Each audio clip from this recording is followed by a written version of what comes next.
Hello everybody, my name is Colton, as you already know. Just kidding, you don't. But anyways, it's fine. I'm here, I'm chilling. Got my kind of banged up Yeti mic right here. There's the camera and here's my monitor, just kind of seeing the two things. So I might look over here sometimes, but I might also be here. Anyways, just wanted to start this off today. It is, by the way, June 26th, Wednesday, in the evening. And so I just wanted to do a first episode kind of podcast little thing. Just want to talk about college life, being a 21-year-old and in life. Well, and I know there's a lot of opinions there about college and if it's worth it or not, and we're not going to get into that. We're really going to go into what it's like, the life of someone as average as myself. By the way, I'm going to Southern Utah University in Utah. Well, I mean, it's in the name, Utah. So yeah. And first, I just want to talk about the living quarters of an off-campus student with very little money in his pocket. Not little like I'm poor and living on the streets, but little like I have to look for the cheapest options. And I feel like that's a lot of people, especially when you go to college at a younger age. I mean, some people go at 18, but I started going at when I was 20. So, yeah. My name, as I said, was Colton, and I'm living currently in a $500-ish apartment, private room. I was in a shared room, and that one was about $400. So, yeah.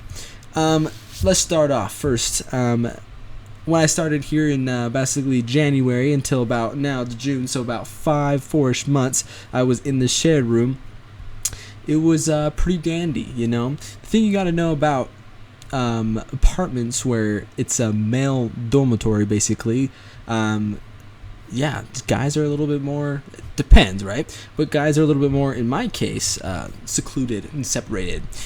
For example, I was living in a duplex. Now, if you do not know what a duplex is, this is a two-sided building with 9 people being able to live in each side of the apartment. Basically, there is a downstairs, there's a middle living space with no rooms on it, and then there's an upper space. Now, every duplex could be a little different, but this is the ones that I was in. So luckily, my first room was a shared room, and this room had a bathroom connected to it, when all the other rooms were basically you had to share a bathroom.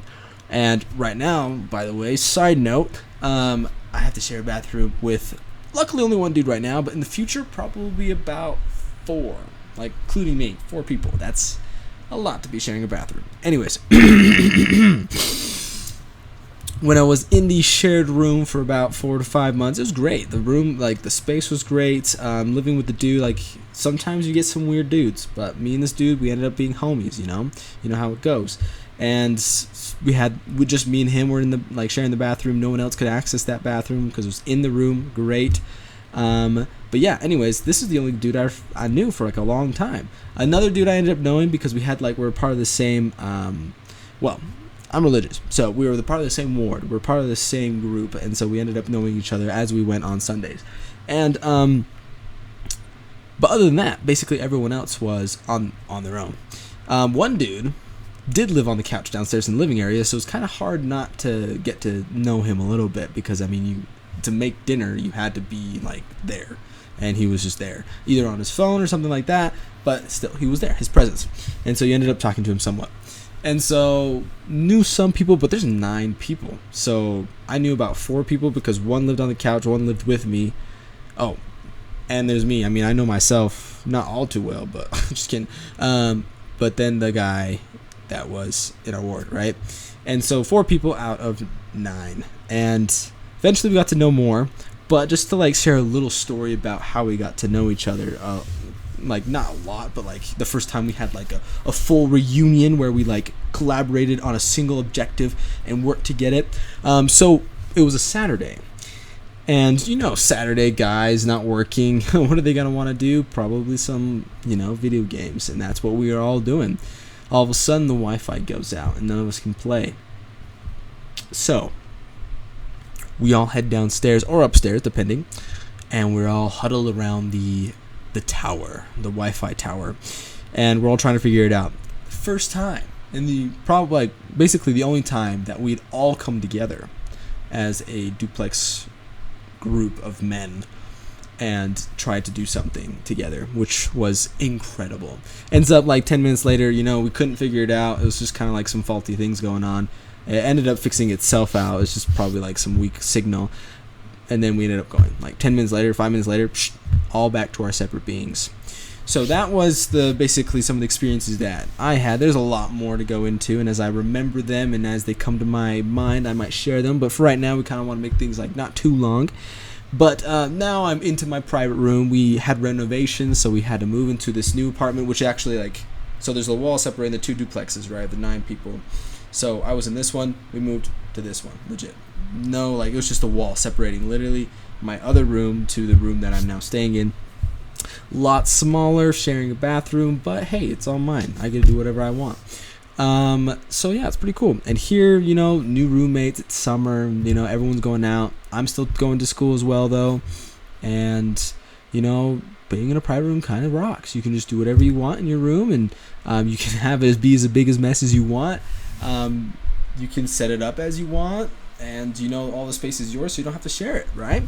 And so that's how it is, right? And we ended up making new friends. I get to know my next roommate across the room, and I get to know some guy who I gave tour of my duplex to people because it was basically empty. Got a bunch of free food, by the way. Hey, stay the summer, man. Unless you want to go home, but I love my family. I'm not saying that. I'm not saying I don't like my family. I'm just saying hey, when I'm trying to live life independently and stay in the summer, a lot of people go home. I got a free mini fridge. I got a free microwave. I got a free chair that I'm sitting in right now. I got this free mic. He didn't move out, but still, you get free stuff, a bunch of free stuff, too much free stuff sometimes. But it's kind of nice. Oh, antelope steak, by the way. Found that in my freezer. Dino nuggets. What?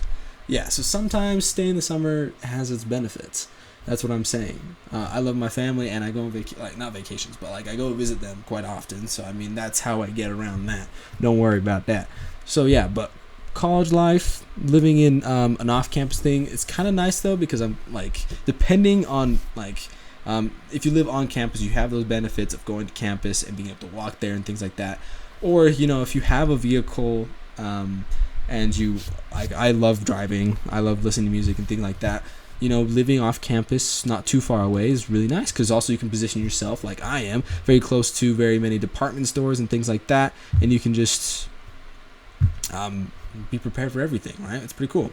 Anyways, that is just episode 1 of the college life, and as we go along, more stories will be unraveled and more tips and things like that, as a normal man gathers them, will be announced and displayed. But that is me signing off for now.